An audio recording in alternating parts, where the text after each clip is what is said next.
Hello mga kawamat, in this video lesson, we will discuss binomial theorem. So what is the formula of binomial expansion? So medyo mahaba no, yung formula. So isa-isahin natin class. So for example, meron tayong the quantity of a plus b raised to n is equal to n.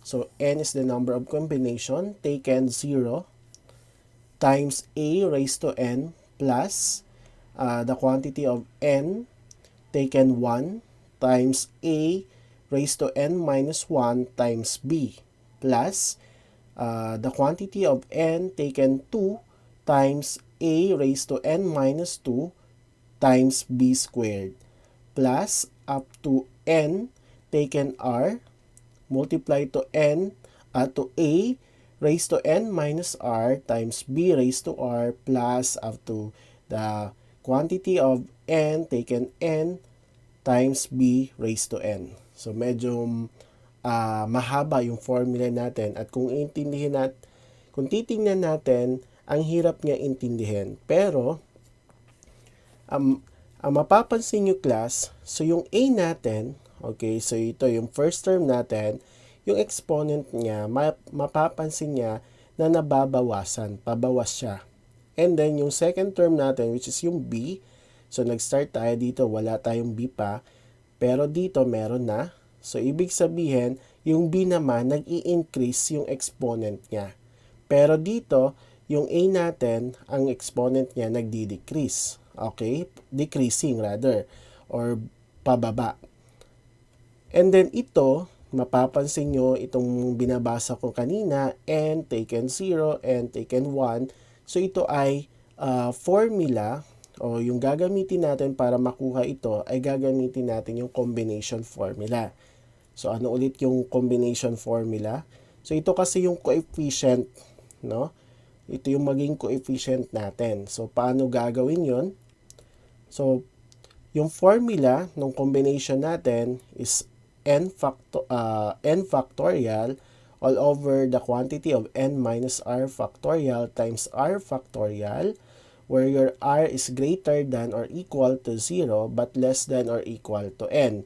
Or by using our calculator, so ginamit ko yung, kaya may calculator tayo dito para mas mabilis tayo mag-compute. Okay? Kasi kung lahat, imano-mano natin, so matagal talaga. So kayang-kaya naman ito, i-compute manually. Ang mahirap lang kapag masyadong mataas na yung exponent. Okay? So next, so titingnan lang natin ito. Okay? Observe nyo class kung anong mangyayari. So by using this formula. Okay? We all know naman na any number kapag ni-raise natin sa 0, the answer is 1. Okay? So yung n natin dito is 1. Okay. Next, kapag yung n natin is 1, so ang sagot natin, kung ano yung number na ni-raise natin, yun pa rin yung sagot natin. Kapag yung exponent is 1. Dito, yung n natin is 2. So, pag susundan natin ito, so 2, yung n natin kasi is 2, so i-substitute lang natin dito, that is 2 rin. So, 2, take 0. And then, yung a natin dito is yung x. Tapos yung b natin is yung y. Okay, so x squared plus 2 and then 1 times, so yung a natin dito is x again, and then yung n natin, so mababawasan na, so yung n natin is 2 minus 1, and then magkakaroon na tayo ng y. Plus, okay, so titigil ka lang class, so malalaman mo kung ilan yung terms, dahil dito sa exponent natin or sa value ng n natin. Since yung n natin is 2, so meron tayong 3. Okay? So kung meron tayong 1, so may dalawang term tayo. So again, so titigil ka, so ang end palagi, no? Ang end palagi is yung 2 take 2. Okay? So kapag nandito ka na, that is, ibig sabihin yan na yung parang hudyat na nasa last term ka na. And then, again, yung last term mo is yung b. Ano yung b natin? That is y, and then raised to n. So, yung n natin is 2, so y squared. So, kapag inayos natin yan, so we all know 2 take 0, the answer is 1. So, hindi ko na ilalagay. So, para makita nyo lang, So 2, paano ginagamit yung combination using our calculator? Shift.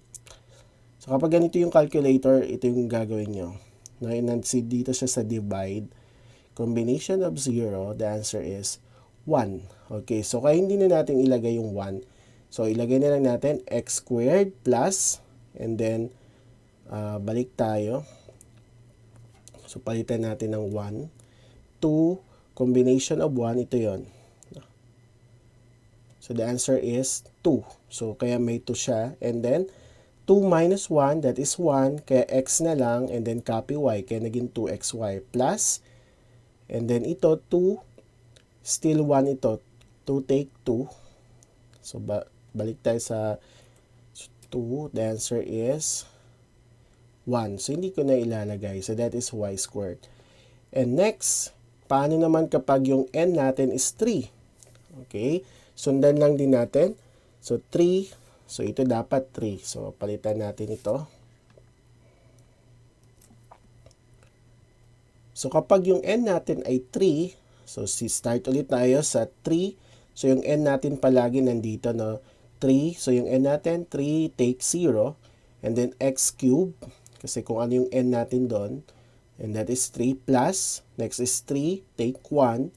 So x raised to 3 minus 1. So babawasan natin. And then may y na tayo. And that is our b. Nandito na tayo.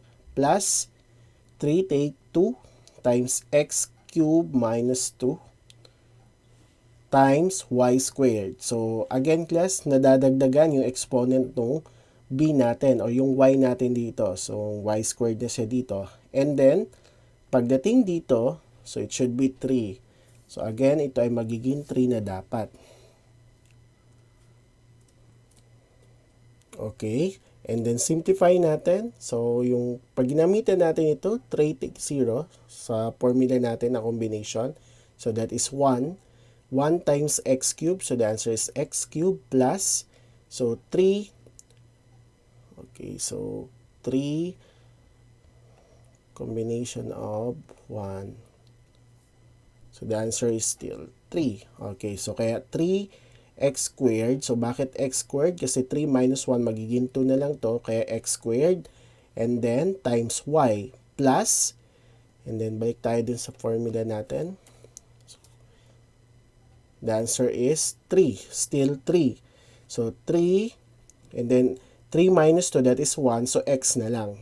And then y squared plus sa dulo. So kapag ganito, laging 1 ito, no? Pag same sila, 1 lagi yung sagot. And then x, so dapat ano na to, wala na to, 3 minus 3 na ito, no? So sa dulo, wala na siya. So ito na lang. So 1 times y cube, so y cube. Okay, para maintindihan nyo, so magbigay tayo ng example. Okay, using the binomial expansion formula, so let's expand the quantity of 8x plus 3 raised to 5 using binomial expansion. So una, identify muna natin kung ano yung a natin, ano yung b, saka yung n. Okay, so importante yon. Yun muna ang unang gagawin. So yung a natin, so una yung n, so yung n natin is 5, kung ano yung exponent natin. And then yung a, yung nandito, so that is 8x. And then yung b natin is yung 3. Of course, ito yung b natin. Okay, so yung nakapwesto dito. And then, susundan natin yung formula natin. Since yung exponent natin is 5, so yung n natin is 5. So, isa-isahin natin. So, lagi tayong mag-start kung ano yung n natin. So, n natin is 5. 5 takes 0. And then, yung a natin, a raised to n. So, yung a natin is 8x raised to n. And yung n natin is 5. So, 8x raised to 5 plus, after ng 0, next natin is 1. 5 take 1. Then, 8x raised to 5 minus 1. So, magbabawas tayo ng, pabawas yung exponent natin, no, sa first term. And then, multiply it. So, yung b natin is 3. Next, plus, so, after 1, so 5 take 2. And then times 8x raised to 5 minus 2. Kasi 5 minus 1 dito, next is 5 minus 2 times 3 squared. So, ito ay madadagdagan na. So, magiging squared na yung nandito plus, after 2, 5 take 3 times 8x raised to 5 minus 3 times 3 cube. Okay, so again class ha, pabawas yung exponent ng a natin, pero yung b naman natin, nadadagdagan yung exponent natin. Plus, after nito, 5 take 4 times 8x raised to 5 minus 4 times 3 to the 4th power plus, so nasa dulo na tayo kasi 5 take 5 na. So kapag pareho na ito, yan na yung last. Times, so yung b natin is 3 raised to, yung n natin is 5. So, ito yung pinakadulo na natin. And then, simplify natin. So, gamit tayo ng calculator para makuha natin agad. So, we all know na kapag 0 ito, so 5 take 0, the answer is 1.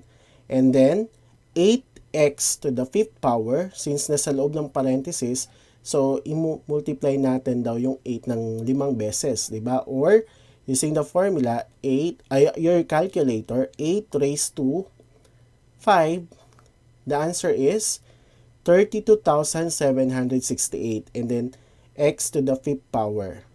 Plus, so nandito na tayo class, sa pangalawang term. So, 5 take 1. So, using our calculator. So, 5, then shift. Then, yung divide na to. So, lalabas yung C. And then, 5, 1. So, the answer is 5. So, still 5. And then, 8x, since 5 minus 1, so magiging 4 na lang. And then, times 3. Plus, then, balik tayo sa calculator. So, ito lang yung pipindutin nyo. Yung left arrowhead na to. Palitan natin ng 2. So, the answer is 10. So, ito ay 10. Then, 8x raised to 5 minus 2, this is 3. So, magiging 8x raised to 3, or 8x cubed, times 3 squared is 9. Kasi 3 times 3, that is 9. Plus, so, nandito na tayo sa term na to. So, balik ulit tayo dito, then palitan natin ng 3. So, that is still, the answer is 10. And then, 5 minus 3, so, ang magiging exponent na lang natin is 2. So, the quantity of 8x raised to 2, and then 3 times 3 times 3, so 3 cube is 27. So, kasi 3 times 3, 9, times 3, 27, plus, so, nandito na tayo, palitan natin ng 4, so, the answer is 5. So, 5, and then 5 minus 4, the answer is 1, so, 8x raised to 1, then 3 raised to 4, that is 81. So, pag kinumpute nyo using the calculator, so that is 3 raised to 4. So, the answer is 81. And, since sabi ko, kapag same na to, the answer, laging yung sagot natin is 1. And then, 1 times 3 raised to 5. So, balik tayo dito. So, the 3 raised to 5, the answer is 243. So, para makita agad natin kung mali yung computation natin. At simula dito, so simplify natin yung mga naka-raise pa sa exponent. Okay. So, ito, copy na lang natin ito, yung 32,768 x to the 5th power, copy na lang natin. And then, ito, hindi pa natin sila imumultiply kasi naka-raise pa yung 8x natin sa 4. So, ang gagawin natin, imumultiply natin, what is 8 to the 4th power? So, 8 to the 4th power, check natin. So, the answer is 4,096 x to the 4th times 3 plus 10, and then ito, 8 to the 3rd power. So, 8 to the 3rd power, the answer is 512 x cubed times 9 plus, so 8 times 8, kasi squared na to, 8 times 8, that is 64, x squared times 27 plus, so 8x raised to 1 is 8x, times 81 plus 243. So, pwede na tayo mag-multiply. So, next natin. So, you copy again, 32,768 x to the 5th power. So, ito i-multiply natin, yung 5 times 4,096 times 3.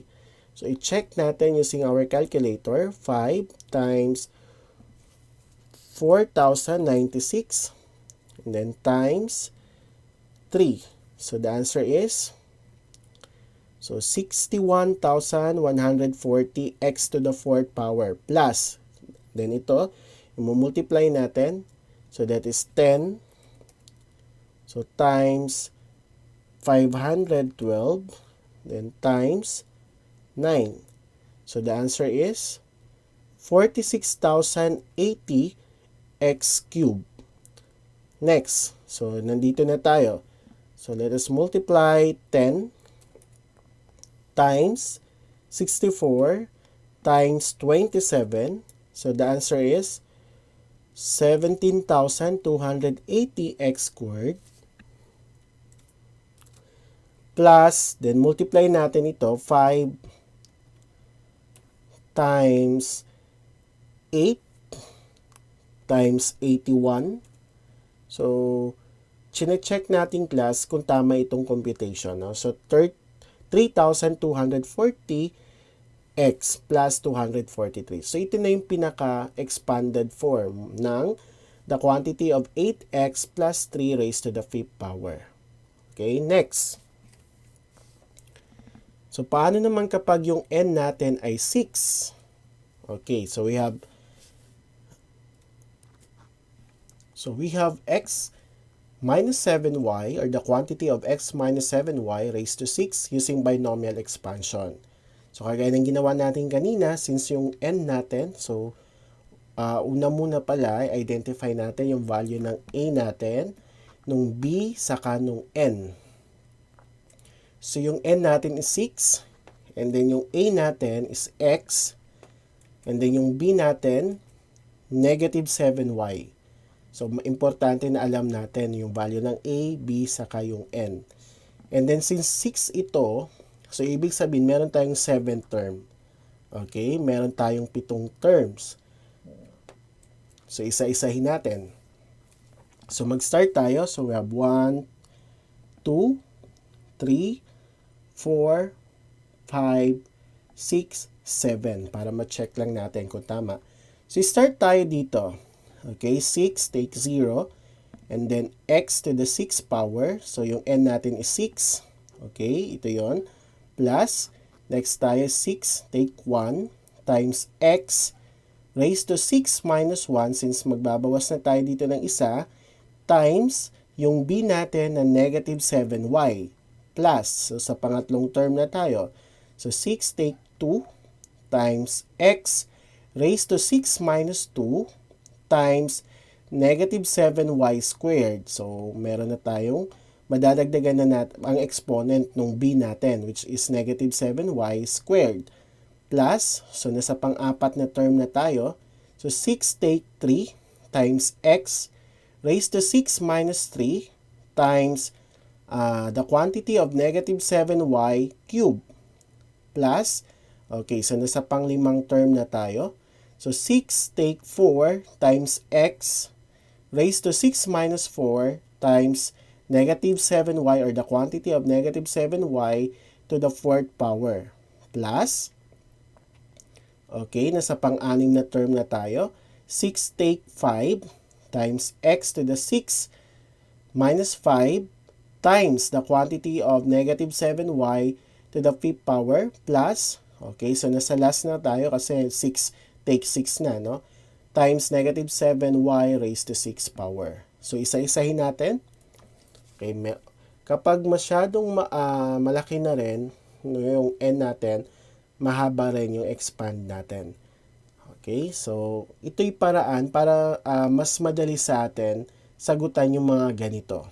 Okay, kung squared lang to, kung square of binomial, mas madali lang. Pero kapag ganito, na 6 na yung n natin dito, so medyo mahirap.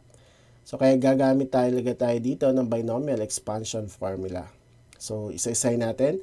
So, again, kapag 0 ito, so 1 automatic yan. So, x to the 6th power plus, so 6 take 1, the answer is 6. Okay, sa combination formula tayo, 6, shift, then itong divide. So, 6, 1, the answer is 6. Okay, and then, i-minus natin yung exponent natin, 6 minus 1, so 5 na lang. And then, copy negative 7y, plus, dito tayo. So, balik tayo dito. 6, 2. So, the answer is 15. And then, 6 minus 2, that is 4. So, magiging 4 na lang yung exponent ng x. And then, ito pwede na natin rin i-simplify, no? So, negative 7 times negative 7, that is 49y squared. Plus, so, nandito na tayo, class. So, that is 6 to the third. 6 combination of 3, that is 20. And then, since 6 minus 3 is 3, so, maging x cubed na lang times. So, imumultiply natin gamit yung calculator nyo. So, negative 7 times negative 7. Okay, so, kasi makikita nyo dapat negative yung sagot. Okay. So, negative 7 raised to 3. Okay, so negative 343. So, again, class, kapag ang exponent ay odd number and then negative yung nandito, yung sign niya, negative yung sagot natin. Pero kapag even number ito, ang exponent natin, and then negative sign yung nandyan, so magiging positive yung sagot. Okay, so yun ang palatandaan nyo. Kagaya nito, even number, so ang naging sagot natin dito, positive.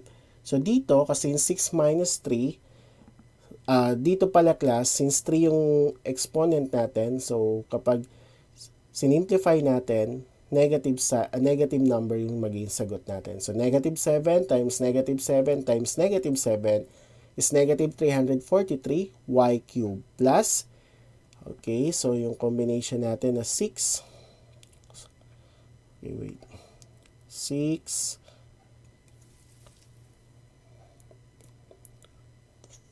so 4, so the answer is 15. And then 6 minus 4, 2 na lang. So, x squared times, so ito, since even siya class, so kaya positive yung sagot. So, i-check natin kung tama ba yung sagot natin na 2,401. So, negative 7 raised to 4. Okay, so the answer is, okay, that is correct. 2,401 y to the 4th power plus, so ito, 6, take 5. So, kapag gagamitan nyo ng calculator yan, the answer is 6. And then, since 6 minus 5 is 1, so magiging x na lang. And then, yung negative 7 to the 5th power, so check natin. So, the answer is negative 16,807 y to the 5th power. So, makikita nyo, class, na odd number yung exponent natin, then negative yung negative nandito, so ang sagot natin still negative. Okay? And then last, since ito kapag ganito, same na sila, so the answer is 1. So ito na lang yung isi-simplify natin. And then since even number yung exponent natin, so ibig sabihin mag-positive yung sagot natin dyan. So negative 7, okay, raised to 6. So the answer is 117,649 y to the 6th power. Okay, so ang next natin gagawin, class, ay i-multiply natin. Ang pwede natin i-multiply. So ito, copy na lang natin. And then ito, i-multiply natin 6 times x to the 5th power times negative 7. So para di kayo mahirapan, ito yung i-multiply nyo yung mga number muna. So 6 times negative 7, so that is negative 42. Sa kanyo copy na lang yung mga variable x to the 5th and y. Okay, next, dito tayo. 15 times x to the 4th times 49y squared. So, 15 times 49, so that is 15 times 49, the answer is 735, then copy nyo ito, x to the 4th, then y squared, plus, okay, 20 times x cubed times negative 343y cubed. So 20 times negative 343, that is negative 6,860. Then copy x cube, y cube. So yung sagot natin is negative kasi positive times negative, the answer is negative. Plus, so dito tayo, 15 times x squared times 2,400y, 2,401 y to the fourth power. So 15 times 2,401, the answer is, so i-check natin kung tama yung sagot natin, 15 times 2,401. Okay, so 36,015. Okay, tama. And copy x squared, y to the fourth power, plus. So, dito na tayo. So, 6 times x, that is 6x times negative 16,807 y to the fifth power. So, 6 times negative 16,807.